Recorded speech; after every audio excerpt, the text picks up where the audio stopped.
Assalamualaikum warahmatullahi wabarakatuh. Perkenalkan, nama saya Muhammad Jason. Saya dari Universitas Balikpapan, Fakultas Teknologi Industri, Prodi Teknologi. Hari ini saya akan menjelaskan dan mempresentasikan terkait materi Fisika 2 yang berjudul Hukum Coulomb dan Hukum Gauss. Masuk ke pertama, latar belakang. Hukum Coulomb dan hukum Gauss adalah dua prinsip dasar dalam fisika yang mengatur interaksi muatan listrik. Hukum Coulomb ditemukan oleh Charles Augustin de Coulomb pada tahun 1785 yang menjelaskan bahwa gaya listrik antara dua muatan berbanding lurus dengan hasil kali muatan dan berbanding terbalik dengan kuadrat jarak di antara keduanya. Dan hukum Gauss yang dikemukakan oleh Charles Friedrich Gauss menghubungkan flux listrik dengan jumlah muatan dalam permukaan tertutup. Hukum ini sangat berguna dalam menghitung medan listrik untuk sistem yang memiliki simetri tinggi, seperti bola atau silinder. Masuk ke landasan teori. Nah, elektrostatika adalah cabang ilmu fisika yang mempelajari tentang perilaku muatan listrik diam dan interaksi antara muatan-muatan listrik tersebut. Dalam elektrostatika terdapat dua hukum penting, yaitu hukum Coulomb dan hukum Gauss. Hukum Coulomb menyatakan bahwa dua benda bermuatan listrik akan saling memberikan gaya, yaitu tarik-menarik jika muatannya berbeda dan tolak-menolak jika muatannya sejenis. Bisa dilihat dari gambar di sini. Hukum Coulomb, apabila ada dua muatan yang berbeda, dia akan saling tarik-menarik. Dan apabila ada dua muatan yang dia sama jenisnya, dia akan tolak-menolak. Sama dengan lawannya juga, dia akan tolak-menolak. Masuk ke rumus hukum Coulomb. Hukum Coulomb yang ditemukan oleh fisikawan yaitu Charles de Augustin de Coulomb dapat dirumuskan secara sistematis sebagai berikut. Dengan F sama dengan K dikali Q1 dikali Q2 per R kuadrat. Yang dimana F sama dengan gaya tarik menarik atau tolak menolak dengan sautan Newton atau N. Yang K sama dengan konstanta perbandingan, yaitu 9 dikali 109 Newton meter kuadrat per kolom kali 2.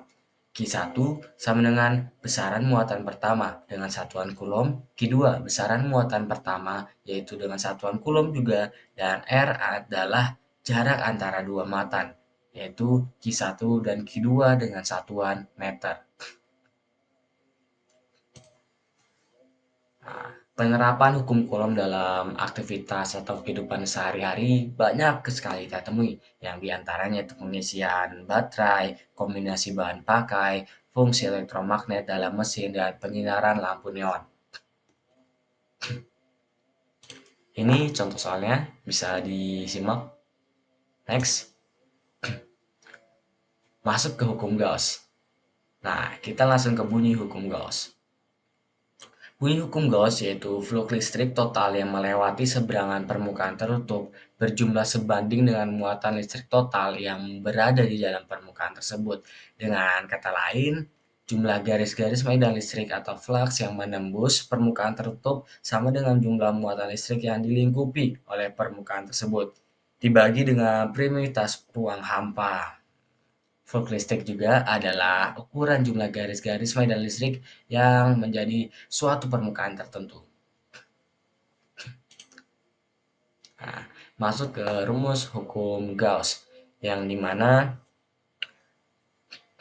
P sama dengan integral E dikali dA sama dengan Q epsilon 0, yang dimana P sama dengan flux listrik dengan satuan Weber atau Wb. E sama dengan kuat medan listrik dengan satuan Newton per Coulomb. dA sama dengan elemen luas permukaan dengan satuan meter per segi atau meter kuadrat. Q sama dengan jumlah muatan dalam volume tertutup. Epsilon 0 sama dengan primitas ruang hampa, yang dimana nilainya epsilon 0 sama dengan 8,85 dikali 10 pangkat min 12 Coulomb kuadrat per Newton meter kuadrat. Nah, penerapan hukum Gauss. banyak sekali kita temui, di antaranya kapasitor dan konduktor listrik, perangkat elektromagnet, analisa medan listrik dan magnet, dan banyak sejenis. Nah, bisa dibaca di sini. Ini contoh soalnya, dan masuk ke kesimpulan. Dari yang kita sudah bahas terkait hukum Coulomb dan hukum Gauss, dapat kita simpulkan bahwa hukum Coulomb yaitu menjelaskan interaksi gaya elektrostatika antara dua muatan listrik yang bergantung pada besar muatan dan jarak di antara keduanya. Dan hukum Gauss yaitu memberikan metode praktis untuk menghitung flux listrik melalui permukaan tertutup. Nah, dua hukum ini saling melengkapi dan merupakan dasar pemahaman medan listrik serta teknik elektrostatik. Oke. Terima kasih. Ini yang bisa saya sampaikan terkait materi hukum Coulomb dan hukum Gauss pada fisika 2. Untuk materi pertama, saya mohon maaf apabila dalam penyampaian kurang maksimal dan saya akan terus belajar. The more we know, the more we realize how little we know. Terima kasih. Wassalamualaikum warahmatullahi wabarakatuh.